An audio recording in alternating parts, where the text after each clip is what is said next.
charismatic. Aujourd'hui, nous explorons l'art subtil de la manipulation par les questions. Nous allons analyser 5 questions en apparence innocentes, mais conçues pour déstabiliser et contrôler. Et surtout, nous verrons comment la sagesse stoïcienne offre des outils puissants pour y répondre avec calme et fermeté. Bonjour à toutes et à tous. Nos salutations les plus chaleureuses à vous tous. Nous sommes très heureux de vous retrouver pour un nouvel épisode. Chez Charismatic, nous travaillons jour et nuit pour créer du contenu réellement utile pour vous. Plus de 50 personnes contribuent avec soin et précision à travers notre réseau de chaînes, afin de vous offrir la meilleure expérience possible. Si vous appréciez ce contenu, merci de le partager avec d'autres. Ce petit geste aide l'émission à toucher plus de personnes et nous donne l'énergie de continuer encore plus fort et meilleur. On commence. Allons-y.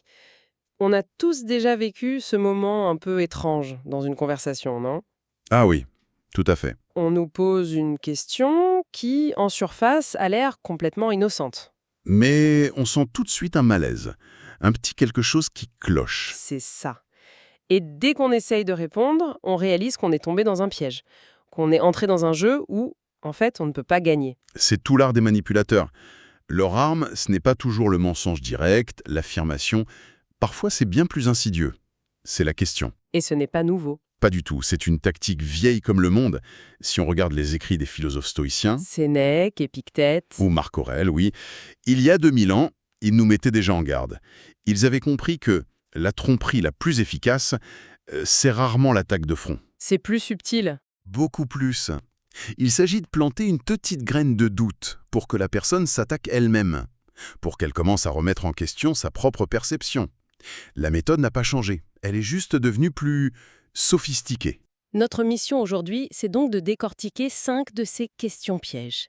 On va les analyser pour voir comment elles fonctionnent. Et surtout, on va voir comment la pensée stoïcienne nous donne des outils pour y faire face. L'objectif est clair, fournir les clés pour ne plus jamais être le pion de quelqu'un d'autre, pour reprendre le contrôle du jeu. C'est parti. Alors, la première question, un grand classique et elle est terrible.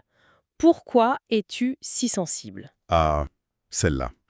Elle est redoutable parce qu'elle est souvent posée sur un ton faussement inquiet. Comme si la personne se souciait vraiment de nous. Exactement. Mais en réalité, ce n'est pas une question, c'est une accusation déguisée. Le message caché, c'est « tu exagères ». Le problème ne vient pas de moi, il vient de toi. C'est la base du gaslighting. C'est la toute première étape. Invalider les émotions de l'autre pour prendre le contrôle. La stratégie, c'est de détruire notre meilleure défense, notre intuition. Notre radar interne, en quelque sorte. C'est ça. Cette sensibilité qui nous alerte sur les incohérences, sur un danger potentiel, est soudainement présentée comme un défaut, une faiblesse. Et ça marche. Ça marche, parce que ça joue sur une peur très humaine. Sénèque disait une chose très juste. Nous souffrons plus souvent dans l'imagination que dans la réalité. Ah oui. Le manipulateur utilise ça. Il nous pousse à croire que notre radar est déréglé, que tout est dans notre tête. Les exemples, malheureusement, sont partout. Je pense à l'analyste financier qui voit des petites anomalies dans les comptes. Et on lui dit qu'il est trop pessimiste, jusqu'au jour où on découvre une fraude de plusieurs millions. Ou dans le couple, le partenaire qui sent un changement de comportement, une distance. Et qui s'entend dire « arrête d'être parano ». Et quelques mois plus tard, on découvre une infidélité. Dans ces deux cas, la sensibilité n'était pas une faiblesse. Au contraire, c'était un système d'alerte qui fonctionnait parfaitement. Et la réponse stoïcienne face à ça ? Elle est très claire. Marc Aurèle disait « Si quelqu'un peut me prouver que je me trompe, je changerai volontiers de cap, car je cherche la vérité. » C'est une posture d'ouverture. Tout à fait. Une personne qui nous respecte ne se moquera jamais de nos inquiétudes. Elle écoutera. Seul celui qui a quelque chose à cacher a intérêt à nous faire croire que nous sommes fous. Donc, concrètement, comment on réagit ? Si on se défend en criant « mais non, je ne suis pas sensible », on est déjà tombé dans le panneau. On a déjà perdu exactement. Le piège, c'est de se justifier. Il ne faut faire ni ça, ni se mettre en colère. Alors, que faire ? Restez calme. Regardez la personne droit dans les yeux et lui retourner une question qui renverse la dynamique. C'est-à-dire ? Dire très calmement « Je ne suis pas sensible, je suis attentive. Est-ce que ce sujet te met mal à l'aise ?» Ah, c'est brillant. On refuse le débat sur notre état émotionnel et on remet la lumière sur le vrai sujet et sur le malaise de l'autre. Le masque tombe. C'est l'idée. Cette stratégie de retourner la situation, c'est une clé. Ça me fait penser à une autre question qui joue sur un autre levier très puissant, la confiance. Je vois où vous voulez en venir. La fameuse question « Tu me fais confiance, n'est-ce pas ?» Ah oui, le piège émotionnel par excellence. Une personne qui est vraiment digne de confiance, en fait, elle n'a quasiment jamais besoin de le demander. C'est vrai, ça se prouve. Ça se démontre, par des actions, par la cohérence, jour après jour. Quand quelqu'un a besoin de poser cette question, c'est souvent un immense drapeau rouge. Et pourquoi? Quelle est l'intention derrière? L'intention, c'est de nous faire taire, de court-circuiter notre esprit critique. Le vrai message, c'est « arrête de réfléchir, ne pose pas de questions, fais-moi juste confiance aveuglément ». On nous demande d'ignorer notre instinct. Oui. Épictète nous prévenait « impossible d'apprendre ce qu'on croit déjà savoir ». Cette question, elle vise à nous faire sentir coupables d'être prudents.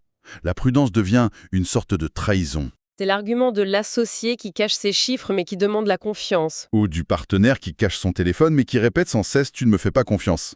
Il ne cherche pas la confiance, en fait. Non, il cherche l'obéissance aveugle. Et c'est le terrain parfait pour la trahison. Alors, la réponse stoïcienne là-dessus. Elle repose sur l'apatheia. Ce n'est pas l'apathie, c'est le calme émotionnel. Le fait de ne pas se laisser déborder. Donc, la première étape, c'est de ne pas réagir à chaud. Surtout pas. On marque une pause, on respire, on ne répond pas oui ou non, on répond calmement. La confiance se gagne avec le temps et par les actions. Es-tu en train de me demander d'ignorer ma propre raison ? Et là, encore une fois, on déplace le projecteur. Une personne honnête sera peut-être surprise, mais elle va comprendre la remarque. Alors que le manipulateur sera complètement déstabilisé. Sa manœuvre a échoué. C'est la fin du jeu pour lui. Merci d'être resté avec nous jusqu'ici. Si cet épisode vous a été utile, envoyez-le maintenant à une seule personne. Un seul partage motive vraiment notre équipe. Ce qui est intéressant, c'est que ces deux questions cherchent à nous faire sentir coupables. Coupables d'être sensibles ou coupables de douter. C'est un levier très puissant. Mais il y a une technique encore plus directe pour ça. Une sorte de contre-attaque ultime. Oui, la contre-attaque nucléaire, je l'appelle comme ça. Es-tu en train de m'accuser ? Le scénario est classique. On pose une question légitime sur une incohérence. Et au lieu d'une réponse, on reçoit cette question en pleine figure. C'est d'une efficacité redoutable. Ah oui, on passe de celui qui questionne à celui qui est accusé. En une fraction de seconde, la dynamique psychologique est complètement inversée. On oublie le comportement suspect de l'autre. Et on se retrouve à devoir se justifier. C'est ça. On se met à bafouiller. Non, ce n'est pas ce que je voulais dire. Et à ce moment précis, on a perdu tout le pouvoir de l'échange. Marc Aurèle a une phrase qui me semble parfaite ici. La meilleure réponse à la colère est le silence. Mais est-ce que se taire, ça ne risque pas d'être vu comme un aveu de faiblesse? Excellente question. Le silence stoïcien n'est pas une soumission. C'est un refus de jouer sur le terrain de l'adversaire. C'est une affirmation de son calme. Exactement. L'erreur serait de se précipiter pour combler ce silence, car c'est ce que l'autre attend. Il faut donc faire l'inverse. C'est-à-dire? On reste ferme, on regarde la personne dans les yeux, on attend quelques secondes pour que le poids de sa propre question lui revienne dessus. Et ensuite on demande, très calmement, « Devrais-je le faire ? Y a-t-il une raison pour que je le fasse ?» C'est puissant. Ça ne répond pas à l'accusation, ça la questionne. La pression retourne à l'envoyeur. La vérité n'a pas besoin de paniquer. C'est celui qui a quelque chose à cacher qui s'agite et qui contre-attaque. Cette réponse montre qu'on n'est pas intimidé. Toutes ces techniques sont quand même assez frontales. Oui, assez agressive. Mais il y en a une autre, peut-être la plus pernicieuse de toutes, car elle se cache derrière l'affection, la blessure. Vous pensez à « te mentirais à toi ?» C'est ça. Du poison enrobé de miel. Le ton est souvent doux, presque peiné. Comme si le simple fait de douter était une offense terrible. C'est une pure performance de théâtre. L'objectif n'est pas de prouver qu'il est honnête, l'objectif, c'est de nous faire sentir coupables d'avoir douté. Il se place en victime. Et si on se sent coupable, on va arrêter de poser des questions pour ne pas blesser l'autre. C'est un chantage affectif pour acheter notre silence. On nous demande d'avoir de l'empathie pour le menteur potentiel au détriment de notre propre lucidité. C'est exactement ça. Et les stoïciens sont clairs là-dessus. La vérité ne craint jamais l'examen.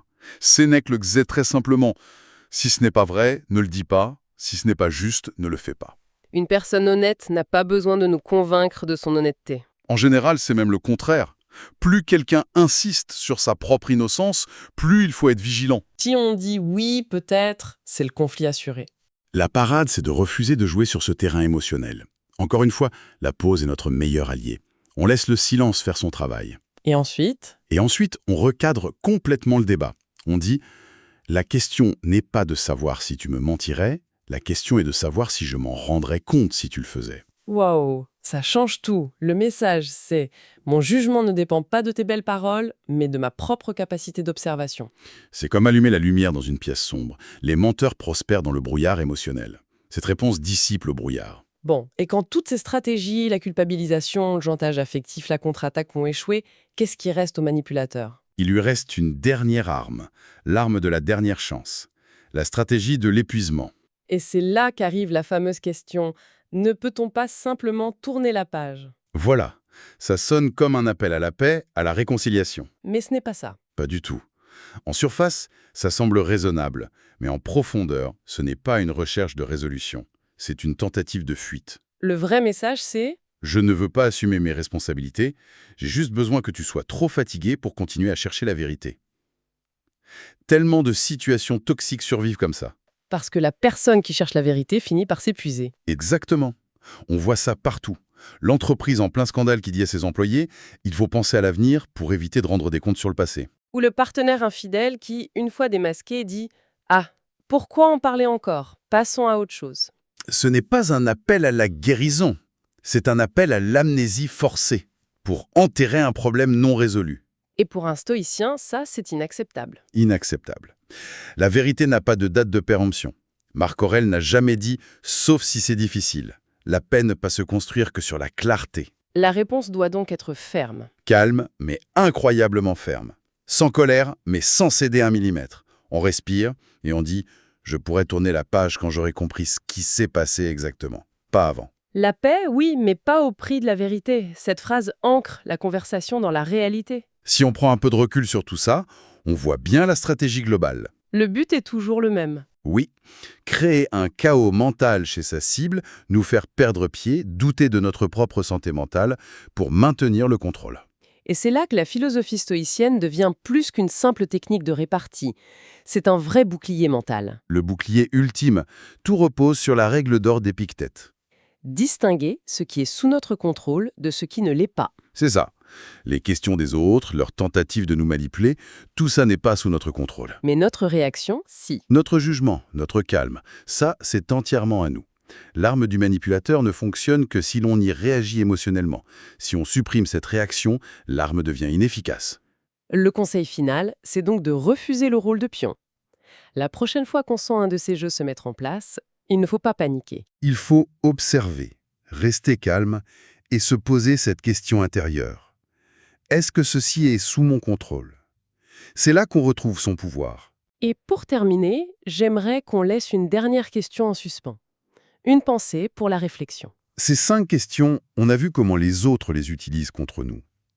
Mais parfois, On les utilise contre nous-mêmes. exactement. Alors, la question à se poser est la suivante. Quelle est, de ces questions, nous posons-nous le plus souvent à nous-mêmes pour éviter une vérité inconfortable sur nos propres actions ou nos propres peurs? Merci d'avoir été avec nous jusqu'à la fin. Si cet épisode vous a aidé, cliquez sur j'aime, laissez un court commentaire et partagez-le avec quelqu'un qui pourrait l'apprécier. Chaque partage aide davantage de personnes à nous trouver. Et n'oubliez pas de rester abonné à Charismatique, le meilleur reste à venir. On se retrouve dans le prochain épisode. Restez charismatique. Charismatic.